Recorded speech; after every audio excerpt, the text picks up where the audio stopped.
Bom, finalmente chegou a minha Cima 1, né? Então nós vamos fazer um review e um testezinho de corte rápido. Já tem muitos vídeos sobre ela na internet, então nós vamos começar a falar pelo material das talas de empunhadura, que é a micarta. A micarta, ela, ao toque, ela tem uma sensação bem orgânica. Como é que eu vou descrever isso? Você tem a sensação no empunhar que a camada superficial tem uma certa resiliência, quase como se fosse macia, emborrachada, o que não é verdade. Para explicar isso, eu tenho que explicar o que é a micarta. A micarta nada mais é do que um laminado de resina com tecido, normalmente canvas. Isso é um tipo de micarta, porque existe também a micarta feita com papel, que é também usado para tala de empunhadura. Mas no caso da Cima, é tecido tipo canvas, semelhante ao jeans, né? E basicamente se usa dois tipos de resina para se fazer a micarta. A nível industrial, que é o caso da tala de empunhadura dessa Cima 1, é a resina fenólica. E por que eu sei que essa é fenólica?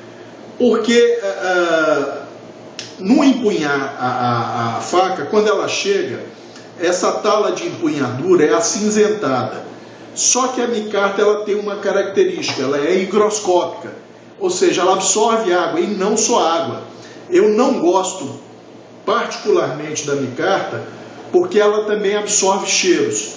E a explicação para isso é a forma como ela é confeccionada, usando um tecido à base de algodão, né? Então a micarta, com a tala seca, dá até um bom gripe. Porém, se ela molha um pouquinho, ela fica como se tivesse uma camada de limo superficial e fica escorregadia. Por isso eu não sei se vai dar para ver aqui nesse vídeo, porque a qualidade não é boa.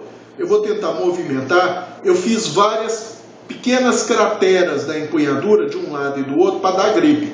E realmente funcionou. Aí, se alguém estivesse perguntando, isso foi feito com broca diamantada, tá? Broca carbide leva muito mais tempo para fazer essas pequenas crateras. Uma outra forma prática também para fazer isso é usando um disquinho de carborundo e uma Dremel e fazer um zigrinado nas talas de empunhadura, tá? E por que a micarta tem essa sensação de pseudo-maciez na empunhadura? Muito simples, porque as pontas da trama do tecido de algodão ficam expostas, e como os amigos devem saber, o fio de algodão ele é como um túbulo, ele é oco. É por isso que ela absorve água e absorve cheiros, tá? Então é coisa microscópica, esses pequenos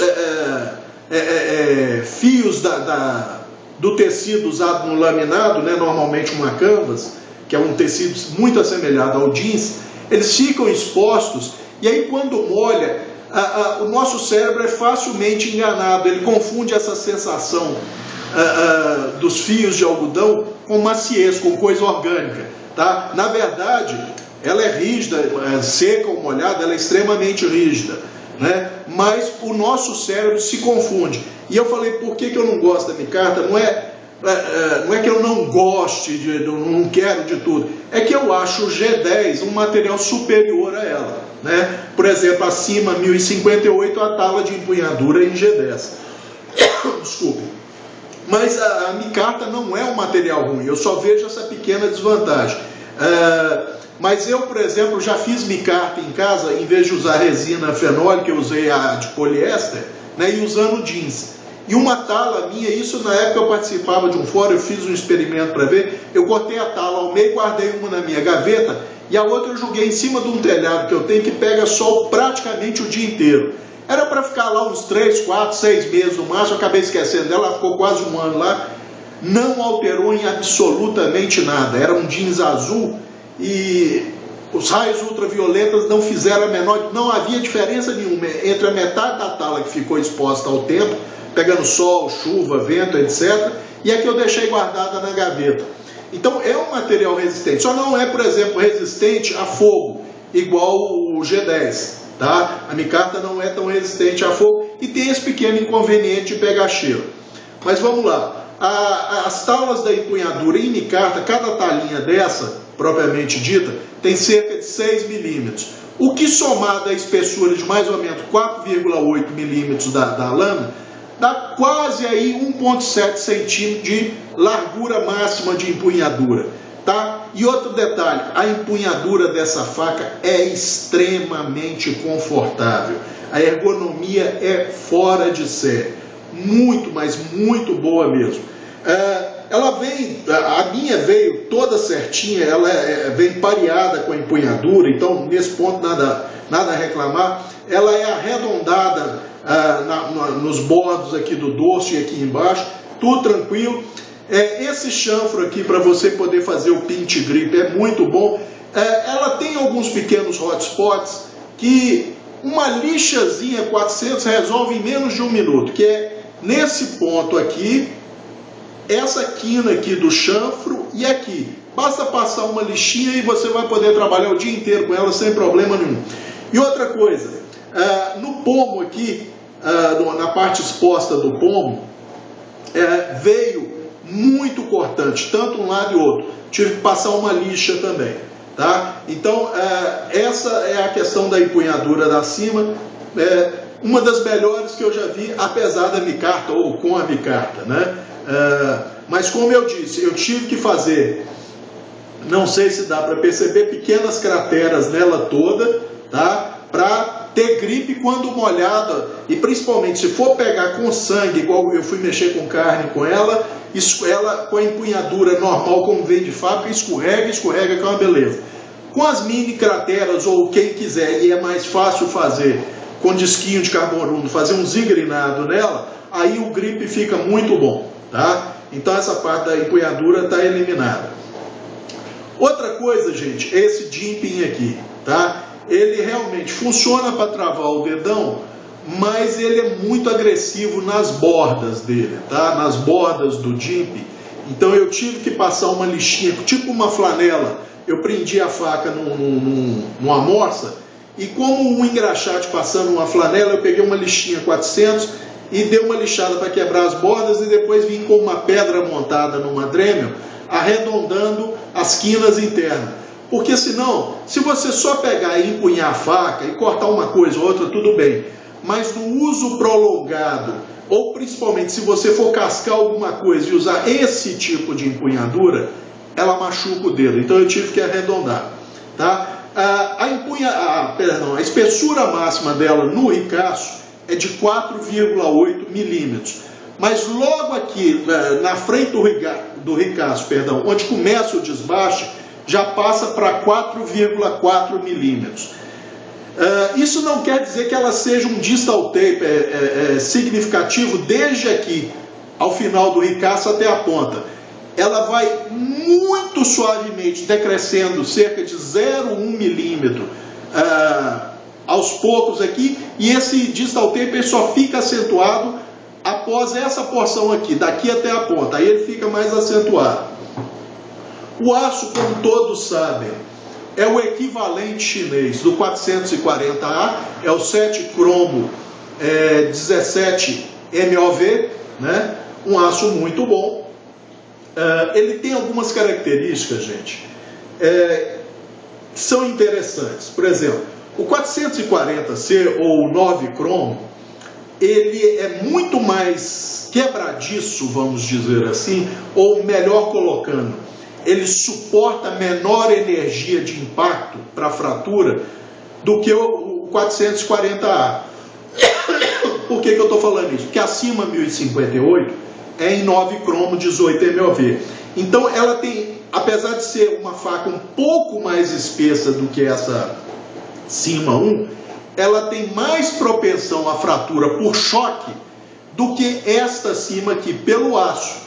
Mas o aço 440A, ou no caso 7 cromo 17 MOV, ele tem os mesmos carbonetos que eu costumo brincar, gigantescos de cromo, como 9 cromo, só em menor volume, né? Então o tamanho médio dos carbonetos de cromo do 7 cromo 17 MOV fica em torno de 20 microns, assim como os do 9 cromo 18 MOV, tá? Então, eu já vi vídeos na internet das pessoas batendo a ponta e perfurando madeira. Eu não vejo muita função para que isso, mas tudo bem. O que as pessoas não se dão conta é que esse aço especificamente, aí tem gente que compara esse aço com o aço das moras, o aço inox das moras. É como se você estivesse comparando uma laranja com uma manga. Não tem nada a ver. Apesar do conteúdo de carbono ser semelhante, o das moras fica em torno de 0,6% de carbono e essa aqui 0,7%, as outras características são diferentes. Essa aqui pega um fio mais agudo e mantém esse fio por algum tempo, sim, mas não igual das moras. E principalmente, este aço, o 440A, apesar dele ser mais tolerante, mais resistente que o 440C, ele também não é bom para resistir a choque imediato, né? Por quê? Porque ele tem esses carbonetos enormes de cromo, mesmo o volume desses carbonetos sendo bem menor do que o do 440C. Então, por exemplo, tem um vídeo em que um francês crava essa cima num tronco, pisa nela e vai subindo nela. E num outro vídeo, tem dois idiotas holandeses que, para compensar a falta de conteúdo técnico dos vídeos, fazem gracinha, o cara dá um pisão de uma vez na faca, ela quebra. E aí ele fala que a faca é uma porcaria. Seria como se eu pegasse um atleta que é campeão, por exemplo, em correr 1.500 metros ou 3.000 metros e pedisse ele para correr 100 metros abaixo de 10 segundos e ele não conseguisse, e eu dissesse que ele não é um bom atleta. Não, ele é um bom atleta, só que a especialidade dele não é correr 100 metros. A especialidade dele é meio fundo, são 1.500, são 3.000 metros. Então essa faca aqui não é para receber choque instantâneo, ela não tem capacidade de absorver isso. Se você for dando carga progressiva nela, ela até consegue dissipar alguma coisa, como foi o caso do francês, colocando ela num tronco, pisando e levando essa carga, elevando essa carga aos poucos, mesmo ela sustentando o peso dele. Os holandeses cravaram num tronco e o cara deu um pisão instantâneo, quase que um coice na faca. É lógico que ali ia quebrar. O 440A não tem essa capacidade de absorver choque. Pelas características do aço, não é que o aço tem tratamento térmico mal feito ou que o aço seja ruim. É que ele não foi feito para isso, né? E comparar essa faca com uma mora é uma idiotice sem tamanho, porque são perfis diferentes, geometrias diferentes, principalmente aços diferentes. O 12C27 aceita muito choque sem fraturar, porque ele tem muito pouco carboneto de carbono e os que ele tem são em média de meio micron. Aí é só os amigos imaginarem uma coisa que tem meio micron comparado com um carboneto de cromo dessa faca aqui que tem 20 microns. É como você comparar um elefante com um rato. Com esses carbonetos enormes que ela tem, ela não tem condição de absorver rapidamente choque e dissipar. O que acontece? Quando ela recebe rapidamente um choque por impacto, ela cria microfissuras na borda desses carbonetos, eles originam essas microfissuras na matriz dela, essas microfissuras se somam e ela fratura. Isso é coisa de milissegundos. Então esse aço não foi feito para isso. Esse é um aço que ele tem muito maior resistência à abrasão do que o 12C27. Então é um bom aço para uma faca de caça, por exemplo. Ah, Cabral, então ela é tão resistente ao desgaste como o 440C? Não, é inferior ao 440C, mas é superior ao 12C27 das moras, né? Então é uma boa faca para skinning. Por exemplo, se você quer fazer skinning de animais pequenos, ou mesmo que seja um animal grande, mas um animal só, é uma faca excelente. Por quê? Porque a resistência à corrosão dela é maior do que o do 440C. Então, se você está num ambiente úmido ou salgado, essa faca seria mais indicada do que acima 1058, que é equivalente ao 440C. Né? Mas não dá para comparar essa faca com a Amora, como os holandeses fazem. E ainda mais o cara falando que ela custa 3 vezes o preço da Amora, só se for para eles. Porque ela me custou na Gearbest 18 dólares e pouco. Na verdade eu paguei 13 dólares nela porque eu tinha um cupom de desconto, mas o preço quando eu comprei estava 18 dólares, 19, não sei. E o preço de uma Amora que o cara cita lá fica em torno de 15 dólares, mas tem o frete. Essa aqui era 18, sem o meu cupom de desconto, com o frete já incluso. Né? Então, compará-la com uma Amora, como eu disse, é comparar uma laranja com uma manga. Não tem nada a ver. São facas diferentes para funções diferentes, com aços diferentes.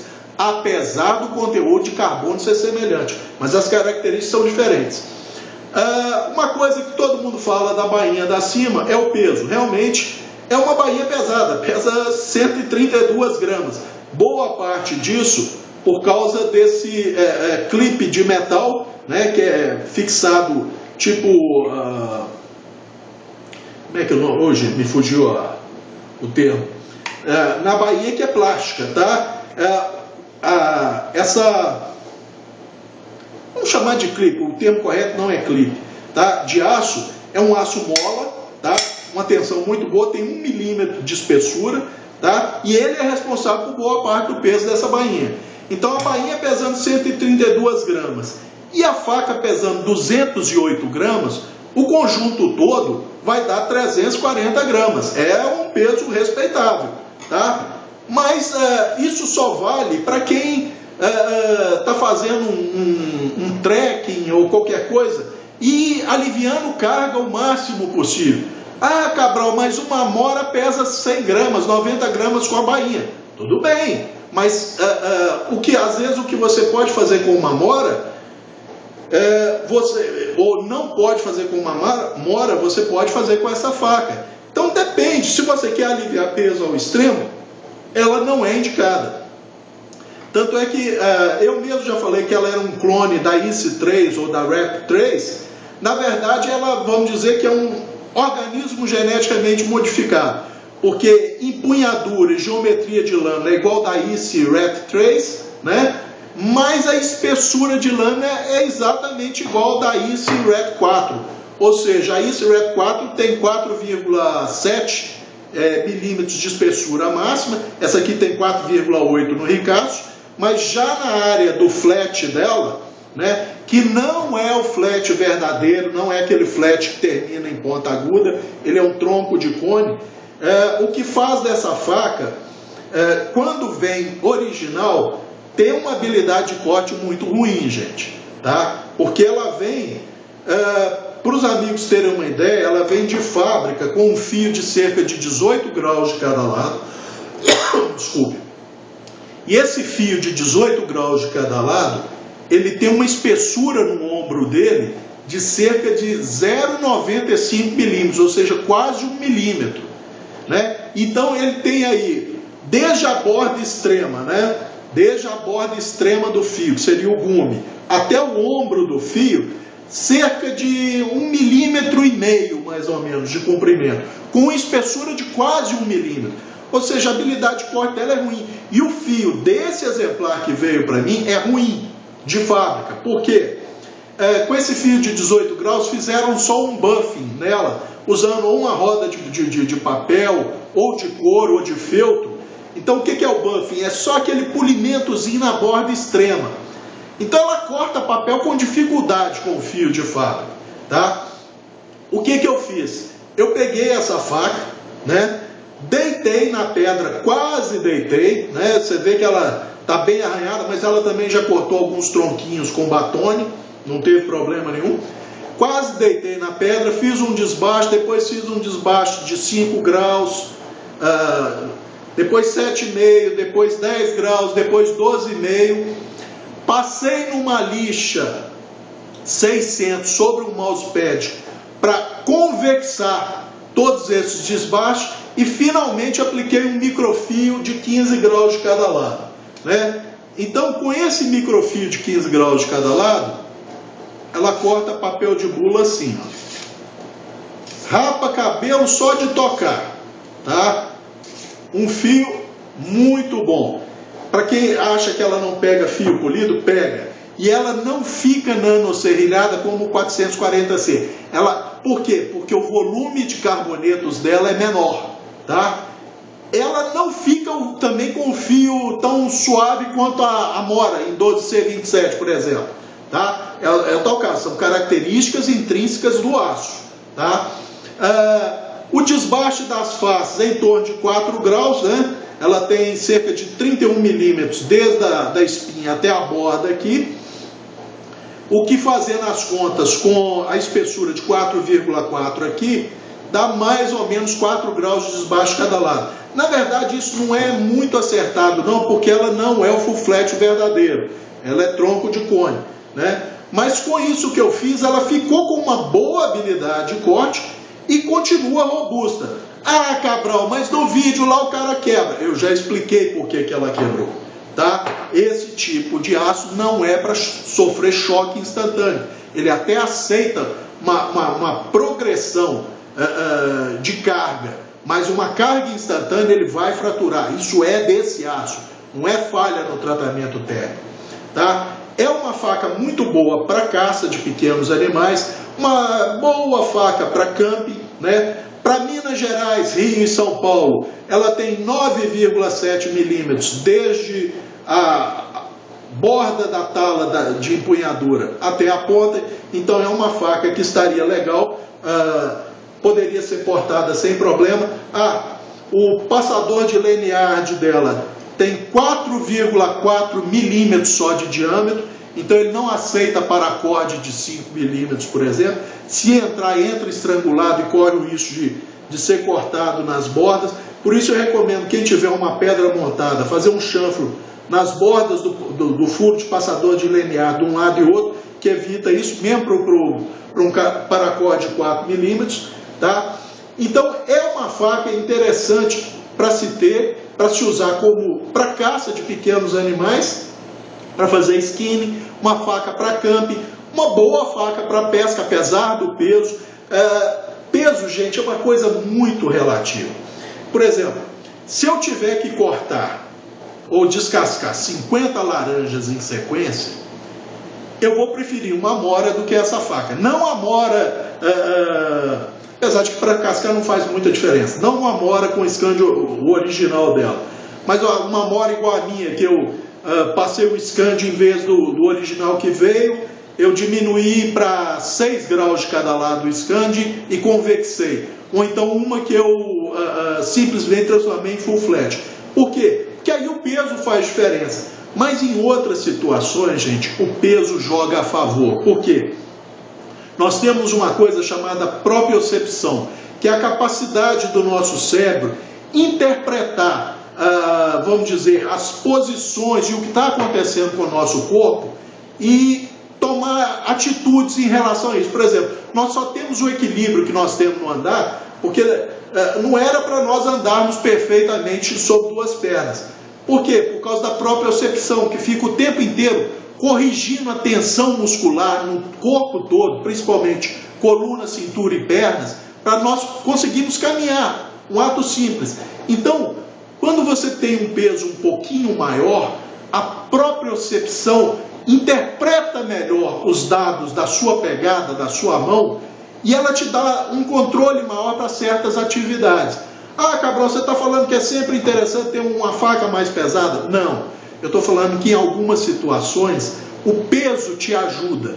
Mas, por exemplo, se você tem que executar uma tarefa, como uma tarefa simples, descascar 50 laranjas, você vai cansar um pouco o pulso com o peso dessa faca, 208 gramas. Se você usar uma faca como uma Amora, que pesa aí 70, 80 gramas, você vai cansar menos o pulso, tá? Mas o peso dela, por exemplo, joga a favor na hora de você fazer um batone para cortar um galho. Ah, Cabral, o choque do batone não vai quebrar a lâmina dela? Não, não vai quebrar a lâmina dela.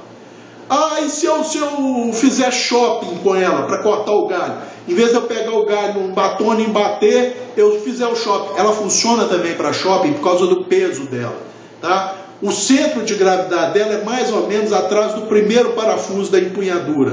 é o ponto de equilíbrio dela, mais ou menos, o que seria o fulcrum dela. Então, se você tiver com um lanyard, passar o lanyard para dar mais apoio e usá-la para fazer um shopping, você consegue, com esse pouco tamanho de lâmina e esse relativo peso mais alto, fazer um shopping com certa eficiência. É lógico, você não vai fazer um shopping num tronco de 20 centímetros de diâmetro. Isso é para galho de 3 centímetros de diâmetro, no máximo 5 centímetros de diâmetro.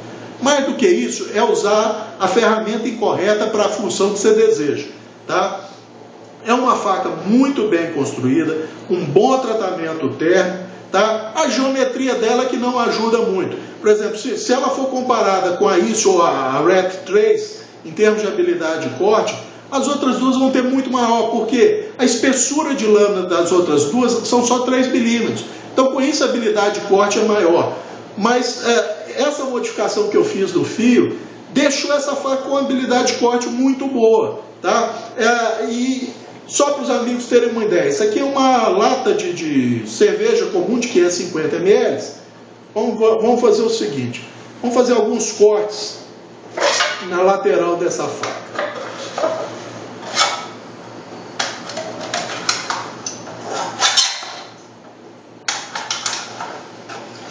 Tá?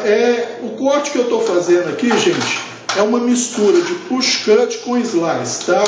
Então ela está correndo na lata mais ou menos até aqui, tá?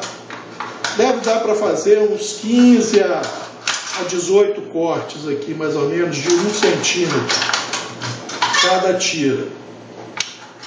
Vocês veem que ela entra numa facilidade tremenda e corre muito facilmente na lata. Isso por quê? Por causa da modificação que eu já fiz no fio, tá? Eu mudei a geometria do fio e está com um microfio de 15 graus de cada lado. Tá? É por isso que ela corre tão facilmente assim na lata.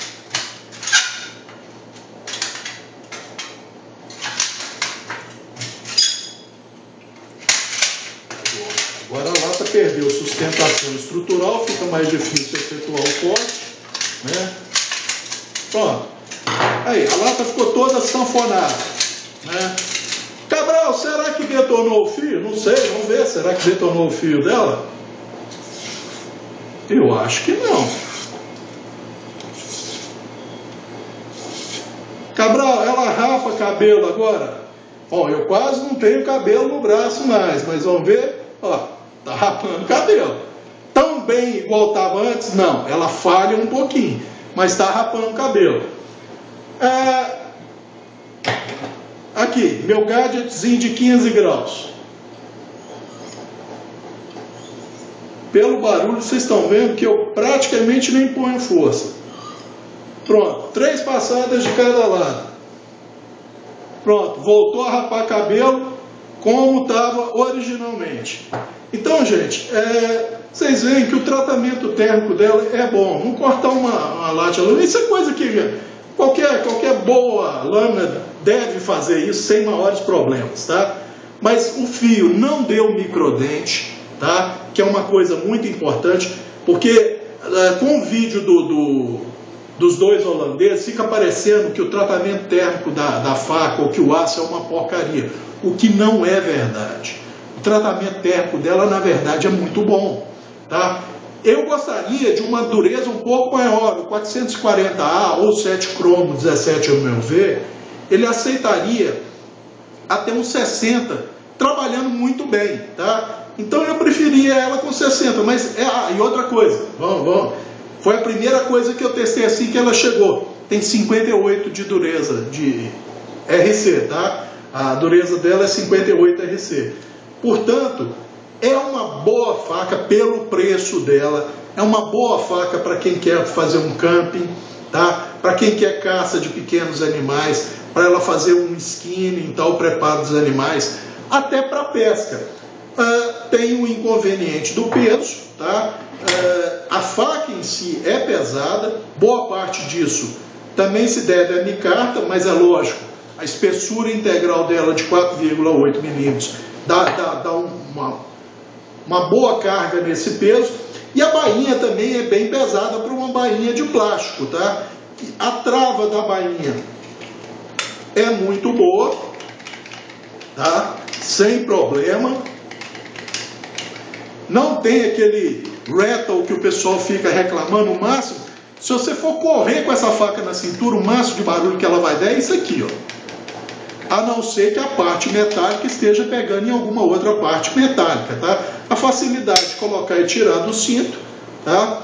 Então é isso. Esse é o review da Cima 1, que eu falei que eu faria assim que ela chegasse. Só chegou agora, passou mais de quase 3 meses lá em Curitiba, parada lá. Tá aqui uma boa coisa para os amigos compararem, quem tiver a Cima 1. Vê se a sua Cima 1 faz isso aqui. Deve ter, eu não contei, mas com certeza alguém contou. Deve ter pelo menos uns 15 cortes aqui, pegando logo abaixo da área virolada da lata, ó, logo abaixo da área virolada, até embaixo aqui. E vê se a sua faz isso. Ela provavelmente vai fazer com dificuldade, por quê? Por causa da geometria original do fio, que não é boa. Se vocês fizerem essa modificação que eu fiz, que aliás deixou essa faca, essa Cima, muito parecida com uma faca que eu tenho, que é a Condor Rodan. Eu fiz mais ou menos a minha Condor Rodan, que tem mais ou menos essa espessura. A Condor Rodan tem 4,4 milímetros de espessura de lâmina, só que é uma lâmina de quase 6 polegadas. E o fio da minha Condor Rodan está com uma geometria basicamente igual a essa aqui. Só que a minha Condor Rodan é em aço 1075. E a habilidade dela, apesar dessa espessura, é muito boa. E essa aqui ficou muito semelhante, tá? Então quem quiser aumentar a habilidade de corte, é só fazer o que eu fiz dela. Só para os amigos terem uma ideia. Eu falei que o ombro original dela era 18 graus com 0,95 milímetros de espessura no ombro desse fio original, que ele tinha 1,5 milímetro de comprimento. Pois bem, com esse desbaste, o 0,95 milímetros passou a ser aqui 3 milímetros, 1, ou seja, eu dobrei, eu melhorei a habilidade de corte dela. Se antes o 0,95 milímetros estava a 1,5 milímetro, agora ele está a 3,1. Aqui ele está com 1,5 milímetro, exatamente aqui. E aqui ele está com 2 milímetros de espessura. Isso tudo aqui convexado, tá? Só o microfio que está em V. E agora que dei 3 passadinhas de cada lado, aí ó, 3 passadinhas de cada lado nas hastes, já está rapando o cabelo de novo. Ele estava rapando depois de cortar a lata, mais mal, tá? Mas agora já está rapando de novo. E o principal, os amigos viram, cortando uma latinha está certo. A folha de alumínio disso aqui tem o quê? Talvez menos de 200 micro, ou seja, menos de 0,2 milímetros. Acredito que deve ficar em torno aí de 0,17 a 0,2 milímetros de espessura. Mas não deu dente nenhum. Então é sim uma boa opção, é lógico. Lembrem-se, não é um aço para receber choque instantâneo, tá? Ele tem até uma certa tenacidade para receber carga progressiva. Se você crava ele em algum lugar e dá um choque instantâneo, ele vai fraturar. Agora, se você for dando carga progressiva, ele até consegue dissipar alguma energia sem fraturar, tá? Então tá aí, é uma boa opção de faca para camping, para pesca, para caça de pequenos animais, tá? Num preço, como eu já citei, eu pagaria $18, mas com o cupom de desconto ela passou para 13 e pouco, né? Mas o preço do site estava 18, quase $19, né? E agora eu acho que subiu um bocado, eu não conferi antes de fazer esse vídeo não. Mas ainda assim é um preço muito atrativo, porque o frete já está incluso, tá? E é uma faca que, do meu ponto de vista, eu acho que vale a pena. Com pequenas modificações, ela fica realmente muito boa. A ergonomia da empunhadura já é excelente, mas ela precisa de um zigrinado ou de umas crateras para a micarta dar gripe, senão ela fica muito escorregadia e até perigosa na mão, tá? Mas é uma boa faca e eu recomendo. E provavelmente é a minha última compra, porque eu já tenho faca e canivete, mas para tudo que eu pensar eu tenho uma faca que funciona bem para aquilo, e com isso eu acabo deixando outras de lado. Então eu acho que eu vou parar, ou pelo menos vou tentar parar de comprar coisa, porque já não tem mais necessidade. Eu tenho geometria para tudo. Ah, Cabral, você poderia ter afilado mais a geometria geral dela? Poderia. Mas eu tenho outras facas já com essa geometria, senão eu vou ficar com facas diferentes, mas todas iguais, entre aspas, perdão. Se eu for colocar a geometria de todas do jeito que eu acho ideal, eu vou ficar com tudo facas iguais. E essa não é a intenção. Provavelmente, então, foi minha última compra de faca, né, de lâmina. E tá aí, fica um review para os amigos. E se alguém me perguntar se eu indico sim. Ao contrário do que os holandeses falam, é uma boa faca sim. É lógico, tem suas limitações, como todas têm, mas é uma boa faca. Eu vi inclusive um teste que eles fizeram com uma faca em M390, mas eu não vi eles cravando ela num toco e dando um coice na faca. Por quê? Porque se fizessem isso, ela ia quebrar. Aí eu queria ver eles falarem que a faca em M390 era porcaria. Mas por que não fizeram? Porque a faca em M390 custa 150 euros, ou sei lá, alguma coisa assim, né? Ou 100 euros, sei lá. Aí, essa faca cara, eles não querem judiar dela não, mas acham uma maravilha. Agora, a baratinha que eles querem judiar e fazendo que ela não foi feita para aguentar, aí eles chamam de porcaria. Realmente é muito interessante. É mais desinformação do que informação, mas tudo bem, a internet está cheia disso. Acho que por enquanto era só. Um abraço a todos.